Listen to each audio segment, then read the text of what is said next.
My name's Greg McQueen and I'm the lead product photographer here at SkatePro.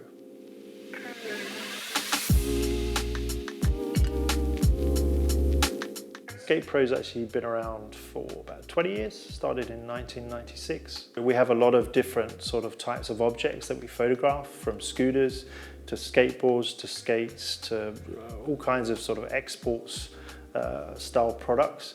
So on an average week, we probably shoot about 50 or 60 products.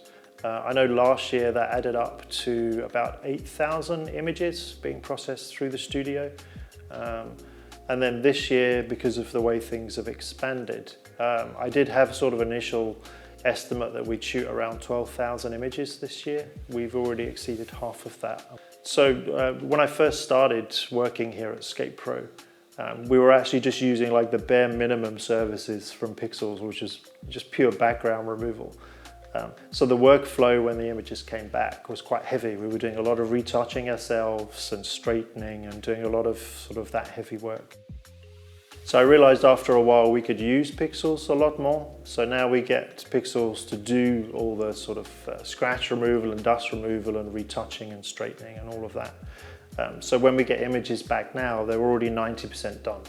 So I pretty much just have to go online, check them, download them, and when I sort of upload them to our websites, they go live straight away. So the most important thing that Pixels does for us here in the studio is actually saves us an enormous amount of time.